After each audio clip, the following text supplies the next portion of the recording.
Olá, estamos de volta com o Encontro com a Palavra, um programa semanal em que estudamos a Palavra de Deus. Hoje estamos na 13ª lição do segundo trimestre de 2025, é a lição que se chama Imagens do Fim. Eu estou aqui com a Nicinha, minha amiga, está bem preparada para fazer essa conversa com a gente.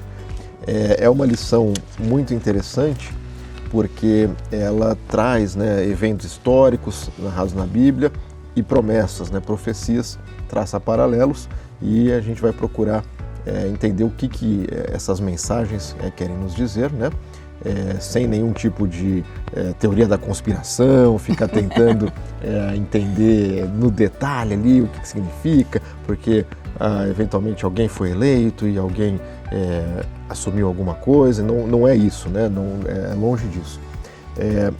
Bom, como todo estudo que a gente faz da Bíblia, a gente começa pedindo orientação, pedindo proteção para o nosso Deus, a gente começa com uma oração. Vamos orar, Nicinha? Vamos sim. Bondoso Deus, nós estamos aqui mais uma vez, vamos abrir a Tua Palavra e nós não queremos abri-la sem antes te pedir inspiração e sabedoria para que falemos inspirados por Ti. Derrama o Espírito Santo sobre nós, em nome de Jesus. Amém. Amém. Nicinha, o verso para memorizar dessa lição, ele diz assim, ele está em Jonas 1,9, diz: Jonas respondeu, eu sou hebreu e temo o Senhor, o Deus do céu que fez o mar e a terra. Então, ótimo, a gente começa essa lição, a reflexão sobre ela, justamente com a história de Jonas, que é uma história curtinha, e o que acho que mais nos interessa aqui é que Jonas, apesar de ter recebido uma instrução clara e direta de Deus, ele resolveu fazer o contrário, literalmente fugir para o outro lado, e evidentemente as consequências apareceram. Sim. Ele precisou cumprir em condições que valem a pena ser olhadas, ser escrutadas. E assim, acho que esses são elementos importantes para a gente contextualizar. E aí, no livro de Mateus, no capítulo 12, Jesus se refere a essa história de Jonas, em algumas partes em específico. E então, quais lições sobre o juízo final, uma outra história, são encontradas nessa declaração de Jesus, usando o pano de fundo ali da história de Jonas. Jesus, ele começa falando a respeito de Jonas, ele cita Jonas nas palavras dele, e porque assim, Jesus passaria 3 dias assim como morto, assim como Jonas passou 3 dias no ventre do peixe. Eu lembro quando eu era criança, eu gostava muito de ouvir a história de Jonas, porque eu ficava imaginando a situação que ele viveu, quando fica ali com a planta sobre a sua cabeça e tal. Então eu sempre tive uma fascinação pela história, porque eu achava muito interessante. Depois que a gente vai crescendo, vai entendendo melhor o porquê de tudo aquilo. Então o paralelo que tem, Jesus passaria 3 dias morto, Jonas passou 3 dias no ventre do peixe. Mas ambos pregaram uma mensagem de juízo. Jesus pregou a mensagem de juízo, Jonas também pregou a mensagem de juízo. E Jesus declara, eu sou maior que Jonas. Veja que ele próprio menciona Jonas no Novo Testamento. Então, para aqueles que gostam de imaginar que o Novo Testamento já foi, o próprio Jesus no Novo Testamento menciona Jonas do Antigo Testamento. E ele sabia que vir ao mundo envolveria a cruz. Jesus desceu até este mundo, ele sabia o sacrifício que ele ia fazer, ele sabia pelo que ele ia passar, mas ele não desistiu. E ele veio buscar e salvar o perdido.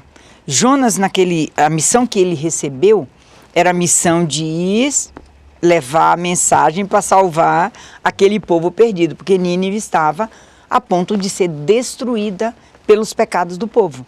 As pessoas daquela cidade, eles estavam vivendo uma vida totalmente fora do contexto, fora do que Deus desejava que eles vivessem. Então, hoje nós conhecemos a história de Jonas, e aí a gente pode falar assim, o Jonas foi muito relutante. Como você falou, ele foi para o outro lado, ele saiu pela tangente, literalmente. Deus falou para ele, olha, você vai lá e vai avisar para aquele povo que vai ser destruída a cidade. Ele falou, vou nada. Vou nada. Ele sabia que aquele povo era violento. Então ele falou, eu vou lá, eu vou falar isso. Não termino nem de falar e eu já estou morto. Então não vou. Mas ele não entendeu o recado que Deus estava dando para ele. Ele era um mensageiro que tinha que ir lá contar para as pessoas que eles iriam ser destruídos caso eles não aceitassem aquilo que Deus estava pregando para eles, a mensagem de salvação. Jonas foi lá, o objetivo dele era levar a mensagem de salvação. E é interessante que quando aqui o verso que você leu, do verso para memorizar, que ele diz assim, eu sou hebreu e temo o Senhor, o Deus do céu, que fez o mar e a terra. São as palavras que estão lá em Apocalipse. Né? Ele, quando diz assim, sai dela, povo meu, indica que as pessoas deveriam se arrepender, e é uma mensagem que provocou reações negativas em muitas pessoas, e provoca até hoje. Então, a mensagem de salvação que Jonas tinha para aquelas pessoas era avisar para eles que se eles se arrependessem, e aí vai a condição, se vocês se arrependerem, vocês serão salvos. Então, esse era o papel de Jonas naquele momento. Ele relutou em obedecer. E talvez a gente até entenda, né? Se você fala assim, ó, vai ali na favela da Rocinha e vai lá dizer pro dono da boca que ele vai morrer. Você não desce, você até pode até subir o morro, mas descer você não desce. Então, é mais ou menos um paralelo desse que Jonas pensou, eu vou lá dizer pro povo que eles vão morrer. Um povo violento. Eu vou lá, eu não saio de lá vivo, não vou nada, eu vou fugir, vou pro outro lado. E aí ele fugiu. Fugiu, mas Deus tinha um objetivo para Jonas naquele momento. E o objetivo de Deus era que ele pregasse a mensagem de salvação para todas aquelas pessoas que quisessem aceitar. Né? Esse é um ponto importante. Eu acho a história de Jonas, né, é muito interessante e é uma história que dialoga, né, com qualquer pessoa que lida com a mensagem, sabe da importância dela, mas reluta por conta dos riscos, né, que são vários. Exato. E é curioso, né, porque a gente sabe, né, que Deus instruiu Jonas, mas Deus não precisava de Jonas especificamente. Quem precisava especificamente ser instruído era Jonas. Jonas precisava de Deus, né? Então é por isso que foi ele. E porque Deus teria outras formas, né, de se comunicar, de se manifestar para aquela cidade. Mas ele pediu para Jonas, que era alguém, né, que recebia instruções diretamente dele. Era uma coisa fantástica. Mas tinha que ser Jonas e, evidentemente, Deus sabia, né, que Jonas ia relutar. E você mencionou, né, ele relutou por quê? Porque Nínive era uma cidade violenta, né, brutal. Sim. E ele falou assim, eu vou lá, né, parece que eu estou indo ameaçar. Né? Era para avisar. Mas só para avisar. Entendeu, olha, com aqueles caras não tem conversa, né? Alguém vai dar essa notícia ruim, assim, eu venho da parte de alguém que diz que vocês não tem mais jeito, né? Então, ou vocês tomam jeito, você vai ameaçar a máfia, né? A máfia. Se vocês não tomarem jeito, então ele tinha certeza que ele não sairia incólume dali. Sim. Eu acho que existe um elemento também que ele deve pensar assim, esses caras nem valem a pena passar por isso, né? Tem um pouco de uma ideia de me sentir superior, eu vou lá me meter no meio daqueles caras que são violentos e eu entrar por um lado e pelo outro ainda, né, vão acabar com a minha raça. Correr meu risco, correr risco. Justamente, né? E muitas vezes, né, se a gente pensar, né, que o Evangelho é uma grande mensagem fundamental e que nós temos que jogar semente em todo tipo de solo, com as consequências que houver, mesmo que não sejam violentas, né? Vão achar que eu sou um fanático, vai atrapalhar o meu trabalho, né? E é muito melhor pregar para convertido, né? Sim, claro. O cara já está aceitando mesmo, está tudo bem. Então nós estamos ali constantemente, né, numa situação como a de Jonas, né? Então, no final das contas, assim, existem elementos, né, na vida de Jonas, no evento aqui, na história narrada, que dialogam conosco, né? Porque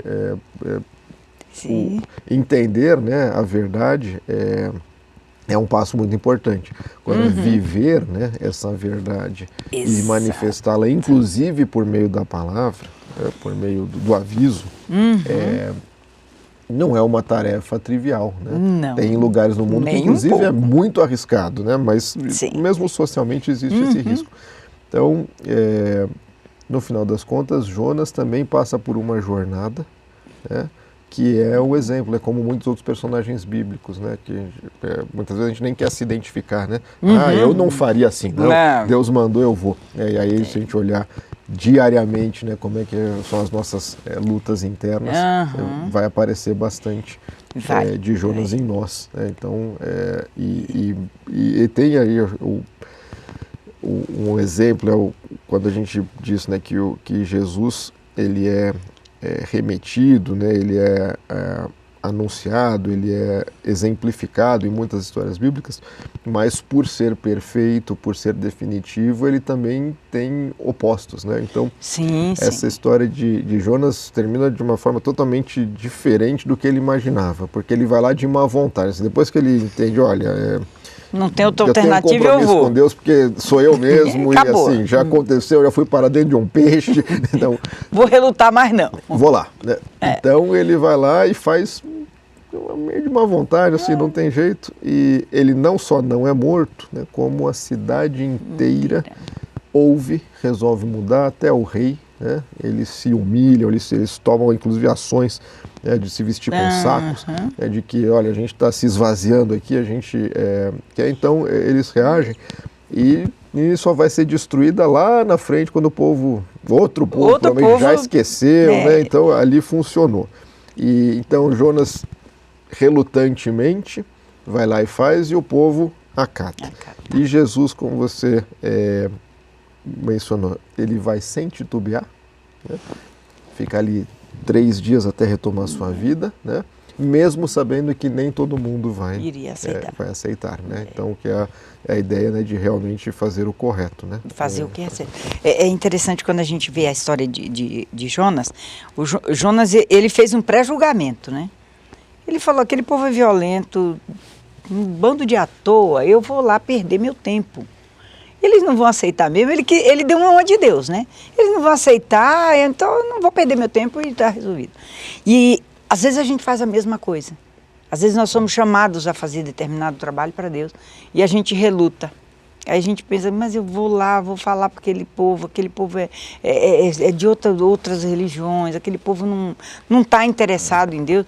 Eu vou jogar minhas palavras ao vento, eu vou ficar aqui, eu vou pregar para quem já é convertido, né? Como você falou, a gente já sabe como é que funciona, eu vou andar para o lado de cá. E muitas vezes a gente desobedece a Deus, assim como Jonas também.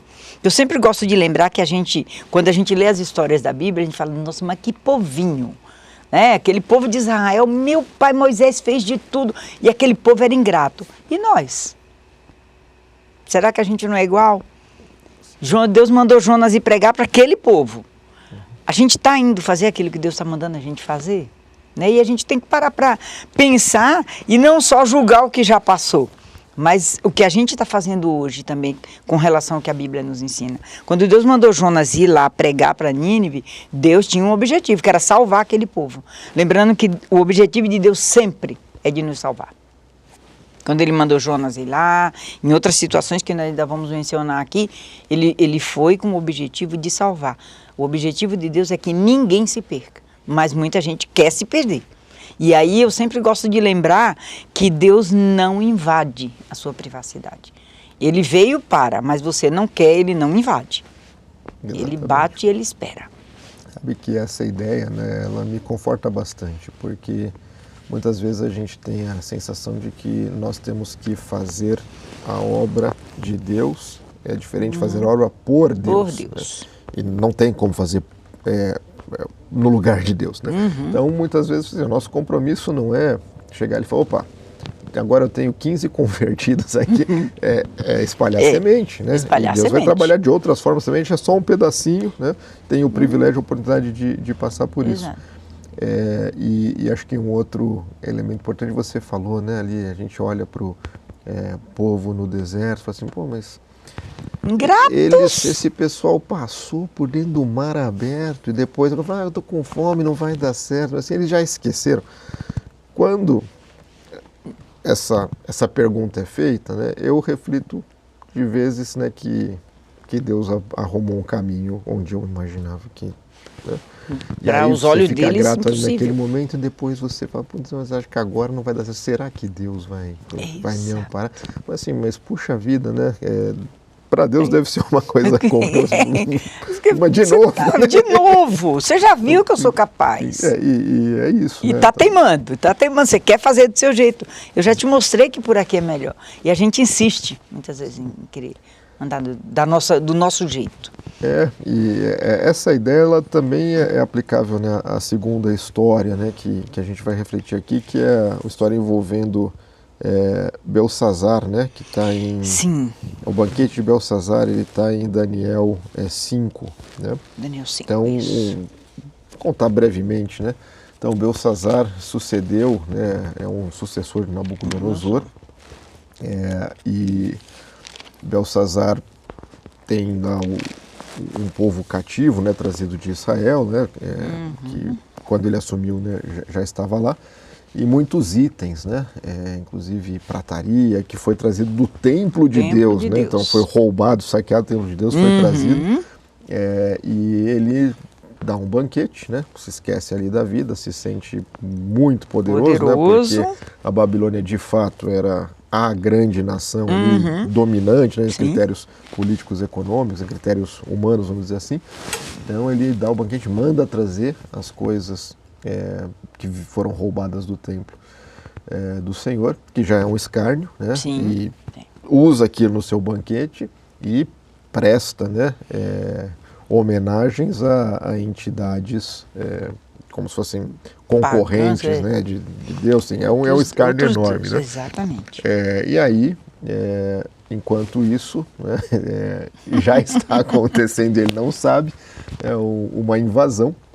Ele cairia naquela mesma noite, né? Então tem um estratagema ali de diminuir o volume da água para conseguir invadir a Babilônia sem que ninguém percebesse, tomar a cidade. Quando o palácio, né, é tomado, já foi. Acabou.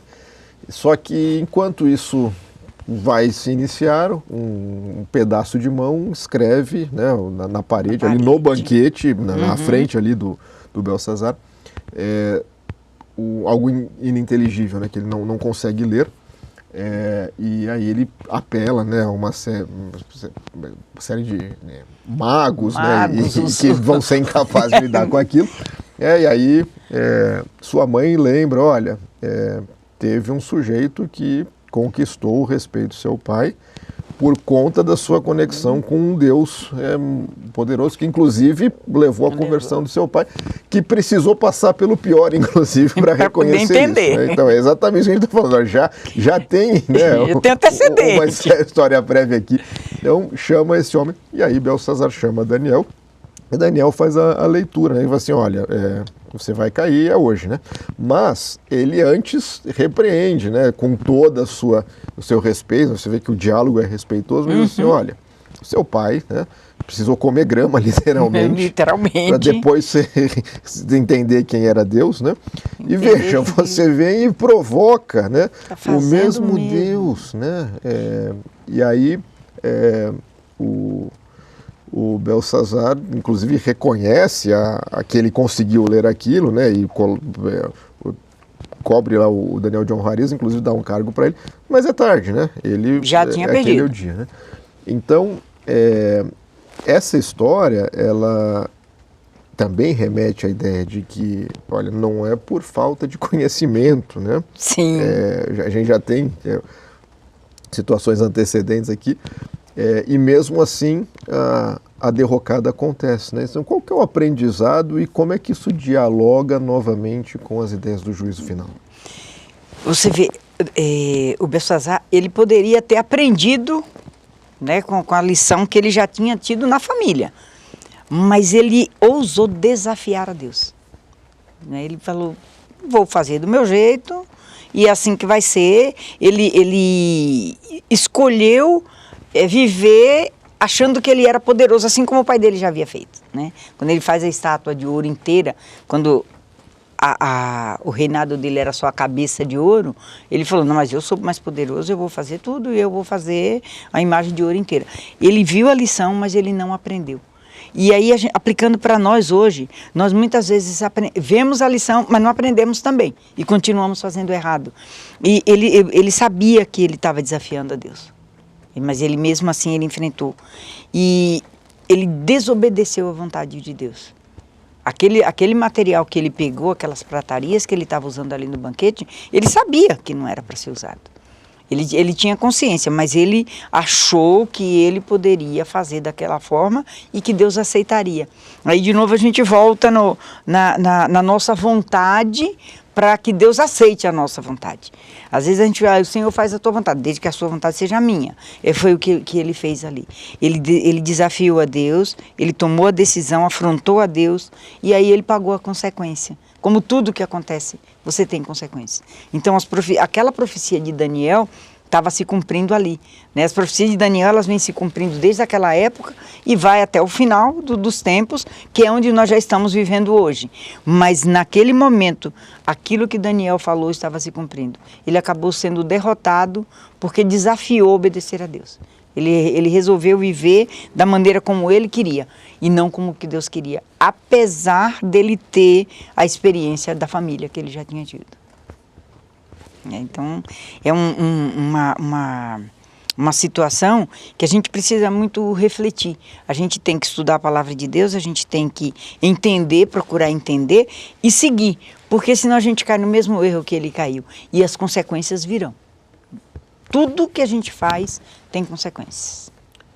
É isso aí. E a conexão disso com o juízo final? Então, a profecia de Daniel, ele escreve, né, que o que iria acontecer e vem até Apocalipse.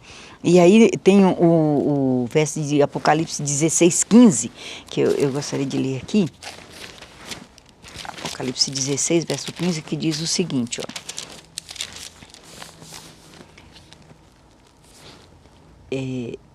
Eis que venho como ladrão, bem-aventurado aquele que vigia e guarda suas vestes, para que não ande nu e não se veja a sua vergonha. Então, Deus prometeu que ele vem, nós não sabemos o dia nem a hora, mas precisamos estar preparados para esse grande dia.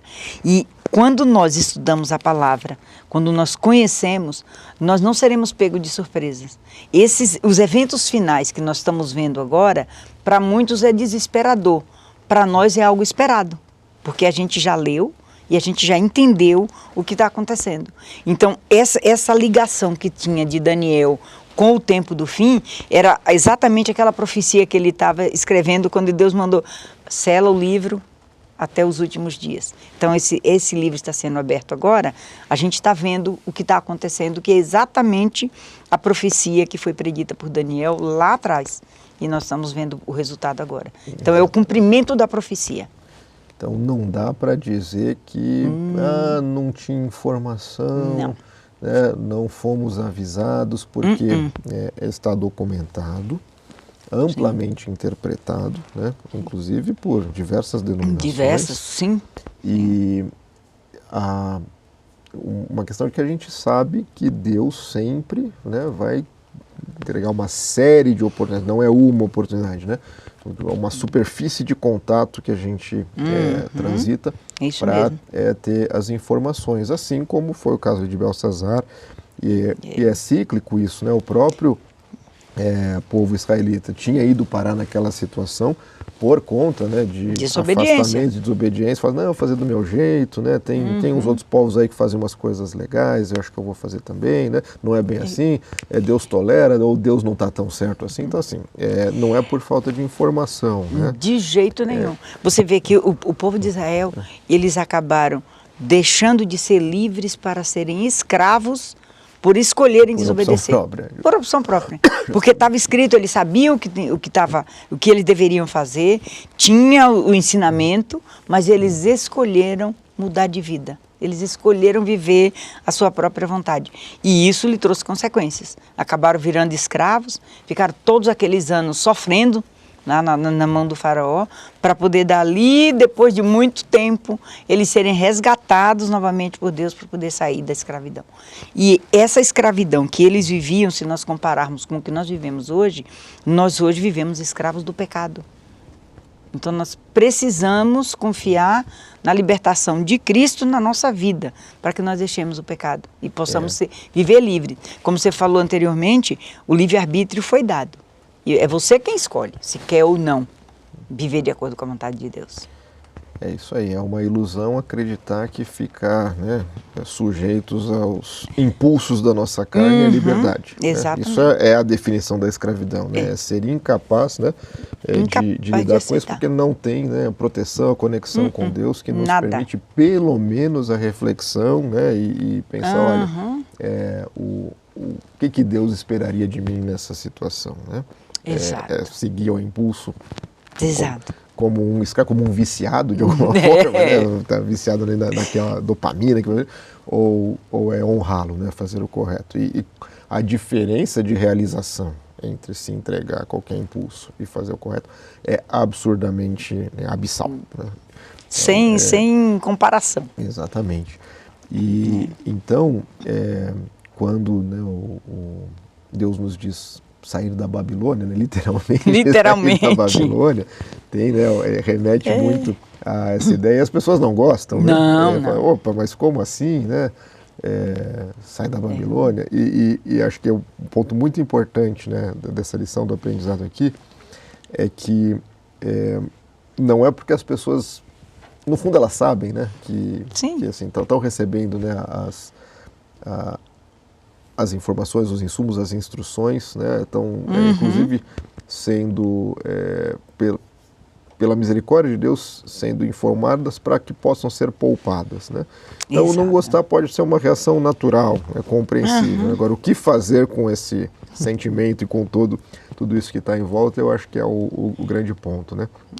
Eu estudando essa lição, eu me lembrei de um elemento bem interessante, que eu, num sábado desses, né, fui almoçar na casa de amigos e conheci, né, um outro rapaz adventista também, né, que cresceu dentro da igreja.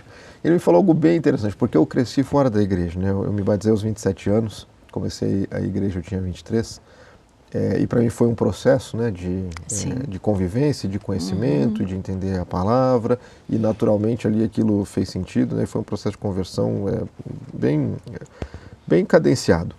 E eu sempre, né, fora, né, da igreja, fora da vida, né, como um evangélico, como diz assim, era bombardeado com aquelas ideias, como nos dias de hoje você vai acreditar nessas coisas. Essas coisas acontecem, a gente passa por essas questões. Eu até mencionei, então, foi um processo cadenciado, né, e para mim fez todo sentido, acabou naturalmente caminhando. E ele falou assim, olha que interessante, ele falou assim, ele falou, eu entendo isso, porque nos dias de hoje, 2025, não reconhecer que as coisas estão acontecendo, né, e o poder informativo, né, desse livro, o que Deus nos permite, né, de informação, é uma escolha. É uma escolha. Acaba sendo uma escolha. Claro, em diferentes níveis, tem pessoas que são submetidas, né, a inclusive pressões emocionais, psicológicas, né, não só racional, mas a verdade é que está escrito, né, será professado, será informado, né, para o mundo todo, amplamente. E então não adianta dizer, né, que assim, chegou como um ladrão, mas eu não tinha o que fazer. Na verdade é o contrário, chegou como um ladrão, mas está escrito para você não estar nu, né? Esse é o significado, né, de não estar nu. É uma figura de linguagem, mas que se aplica muito, muito diretamente na vida. Você precisa ter o conhecimento. Essa é a sua veste, é o conhecimento da palavra de Deus. É a armadura. É a armadura que você precisa usar. Não tem como você dizer assim, eu nunca tinha ouvido falar. Em Apocalipse, esse evangelho do reino será pregado em todo o mundo, para testemunhar todas as nações, e então virá o fim. Então, ninguém nesta terra vai deixar de, pelo menos uma vez, ouvir sobre a volta de Jesus. Inclusive para não ficarmos surpresos, né? Estarmos fortes, assim, espiritualmente fortes, né? Porque assim, muitas coisas nunca vistas, chocantes, né, vão acontecer, acontecem e acontecerão, mas também para estarmos preparados, né, e ver isso como a oportunidade, né, da restauração, e não como o fim desse mundo que a gente se apega por coisa pequena, né? Uhum. Eu vejo às vezes, Felipe, muita gente tem medo do fim, né? Ai, o livro de Apocalipse, meu pai, isso aqui é a Babilônia, é a besta, eles morrem de medo. Querem brecar aqui. Querem brecar, não quero mais. O livro de Apocalipse, o nome dele já diz, é revelação. É o que está escrito aqui, é o que vai acontecer no final. Aliás, que já está acontecendo, né, nos últimos dias. Está tudo descrito aqui. Então não é um livro para ninguém ter medo, é para a gente estudar e procurar compreender e mais, procurar seguir, para que a gente não seja pego de surpresa. Porque quando você conhece, você sabe. Então, tipo, você tem a sua senha do banco, né? Você sabe onde está a sua senha, seu dinheiro está ali. Se o cara ele vai tentar invadir, ele vai tentar fazer uma série de combinações, digamos assim, para poder tentar violar a sua senha. Mas você, como dono, você sabe. Você não precisa de ficar fazendo combinações. Então, quando você conhece, você vai direto ao ponto. Essa é uma comparação para a gente entender que a gente precisa estudar a palavra de Deus e entender o que ela quer dizer para nós. Porque nós estamos vivendo nos últimos dias da história desse mundo. Assim como está prescrito lá nas profecias de Daniel e termina aqui com as profecias de Apocalipse, nós não temos outra alternativa a não ser estarmos preparados porque o fim está muito próximo. Exatamente. A literatura apocalíptica, ela inclui outros livros e trechos da Bíblia e o livro de Daniel também é literatura apocalíptica. Sim. Então isso é muito importante que você disse, né? Porque já está escrito, já está revelado, né? E tem uma reflexão aqui nessa lição que eu acho que vale muito a pena, que eles dizem, olha, a profecia de Jonas no final de contas não se concretizou, porque o povo se arrependeu. Então pode ser que as coisas que estão previstas aqui não acontecerão. E aí eu entendo, né? Eu queria a sua reflexão disso também, mas eu entendo que justamente o caso ali de Belsazar, né?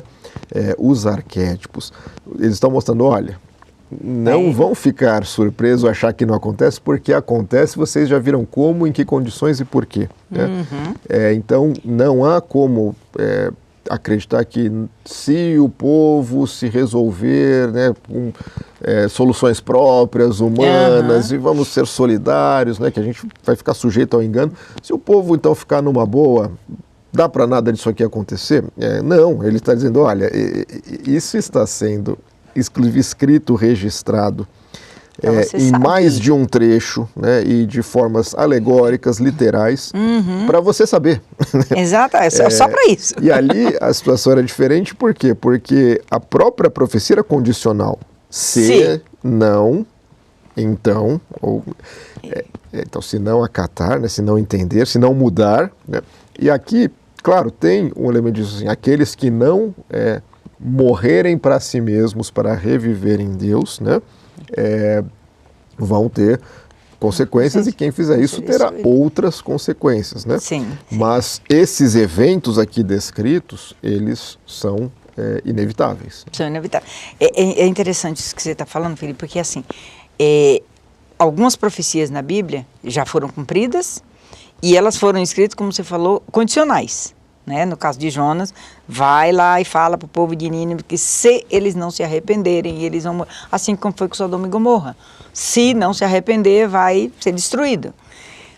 Aqui, a profecia que está sendo cumprida agora, que está de Daniel até aqui Apocalipse, não é condicional. Ela vai se cumprir. Não precisa você ter medo, não precisa você se desesperar, você precisa estar preparado. Porque, a despeito da sua vontade, ela vai se cumprir. É isso que está dizendo aqui a Bíblia. Então, o que a gente precisa é estar pronto para o que vai acontecer ainda nos últimos dias. A gente não sabe se é amanhã, se é daqui a um ano. A gente tem que viver hoje como se Jesus voltasse amanhã. Mas estar vivendo, trabalhando, estudando, como se ele voltasse daqui a 1000 anos. A gente não sabe o tempo de Deus, só ele sabe. Mas a gente precisa estar preparado para não ser pego como o ladrão que vem e te pega de surpresa. Então, a gente uma condição que nós temos de aceitar ou não, mas que vai acontecer, vai. Sim, e eu vejo que, de fato, né, o Evangelho ele vai se propagar mais rapidamente, né, as condições estão surgindo.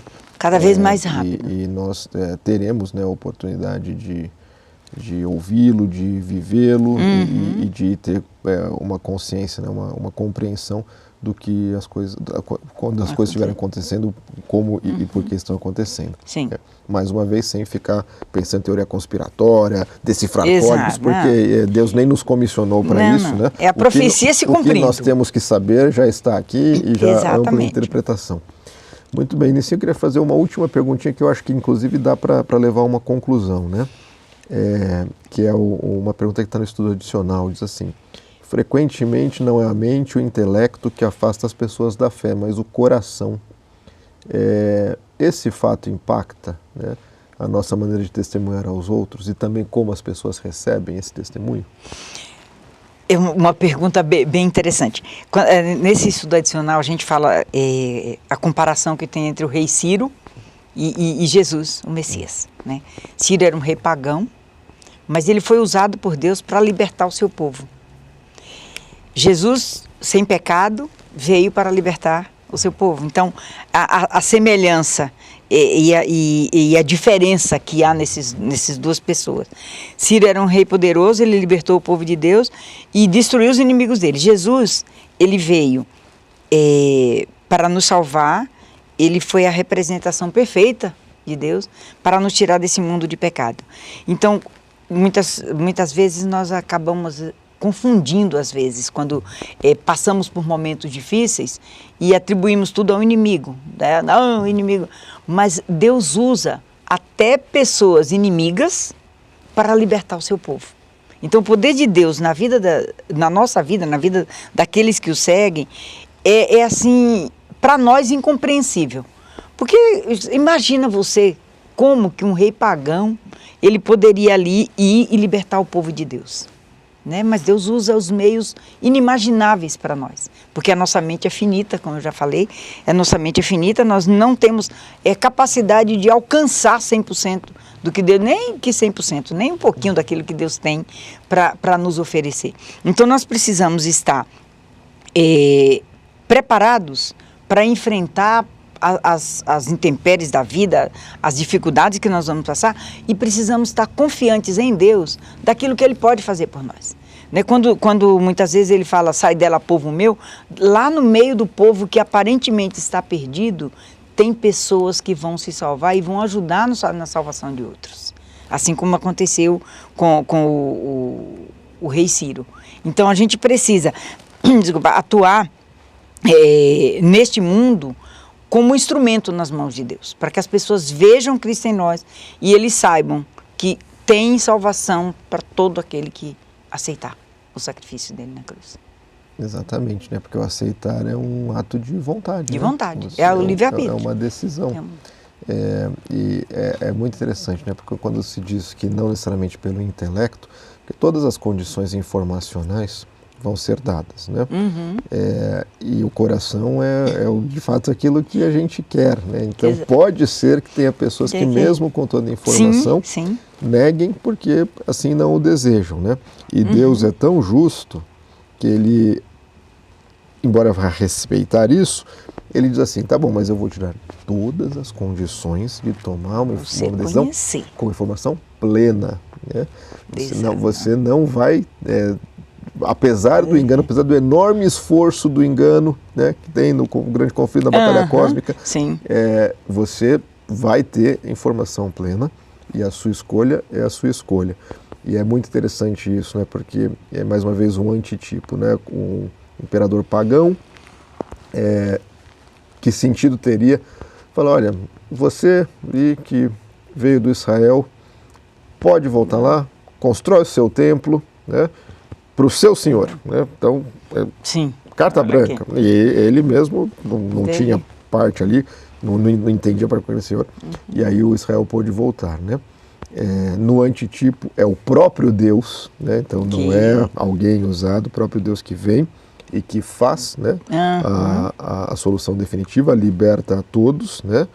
E em vez de você pega as suas coisas e venha comigo, diz assim, olha, Se você aceitou a minha graça, você vem comigo e eu tenho trabalhado durante toda a sua existência para que você tenha condições de tomar essa linda decisão que vai me deixar muito feliz. Exatamente. Porque assim, eu sempre gosto de lembrar isso. Deus não invade a nossa vida. Né? É bem claro, eu estou à porta e bato. Aí vem a condição de novo. Se você aceitar, abrir o seu coração, eu entrarei. Mas ele não invade. Então nós precisamos aceitar o sacrifício de Cristo, nós precisamos entender que vivemos num mundo de pecado, mas que ainda temos salvação. Para isso a gente precisa aceitar. Para isso a gente precisa abrir o coração e aceitar o sacrifício dele e procurar viver de acordo com aquilo que ele quer. E aí o conhecimento que a gente tem, como você está mencionando aqui, aquilo que está escrito aqui, que é muito claro na Bíblia, nós vamos herdar o reino eterno. E vamos viver eternamente com Jesus, sem precisar passar mais por tudo isso que a gente está passando aqui. E assim, é muito grandioso a gente imaginar que a gente tem esta oportunidade, que é dada de graça. A gente não precisa fazer nada, apenas aceitar o sacrifício de Cristo. Uma decisão do coração, uma decisão por amor. Decisão por amor. Em reação ao enorme amor que nós não conseguimos compreender, mas que estamos recebendo. Estamos recebendo de graça. Sendo preenchidos por ele. Né?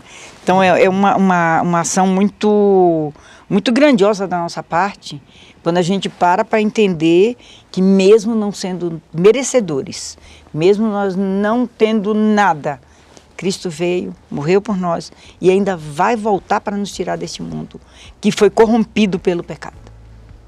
Muito bom. E sim, antes da gente encerrar, vamos fazer a nossa oração e a gente depois parte para a nossa finalização. Okay. Querido Deus, somos gratos por termos a oportunidade de nos debruçar sobre a Tua Palavra, refletir sobre ela, viver, né, os impactos da Tua Palavra, o que fazes por nós, nosso relacionamento contigo. Somos gratos por nos mostrar, por meio de eventos e por meio de promessas, por meio de profecias, aquilo que nos aguarda, como devemos nos portar e nos dar a oportunidade diariamente, constantemente, de mesmo com as nossas fraquezas e apesar das nossas fraquezas, buscar a Ti, querer saber mais sobre o que tem guardado para nós, Senhor, porque nos alerta, porque nos usa também como instrumentos para espalhar o Teu Evangelho e assim ter o privilégio de participar da Tua obra, né? Que Tu não precisas que façamos, mas que Tu nos convidas, né, a fazer isso, porque isso também nos aproxima de Ti e isso faz parte do nosso processo de purificação, que mesmo contrário à nossa natureza pecaminosa, nos é permitido, nos é oferecido. Senhor, esteja conosco, com os nossos familiares queridos, com aqueles que estão nos assistindo, abençoa todas as suas famílias, seus dias, as suas vidas, e que o Teu Espírito os console, os acolha e haja na vida de todos, os guiando, e que a Sua vontade seja feita em todos nós. Assim pedimos, assim agradecemos em nome daquele que nos salvou, Jesus. Amém. Amém. Pessoal, muito obrigado. Espero que vocês aproveitem esse conteúdo, compartilhem e Deus abençoe.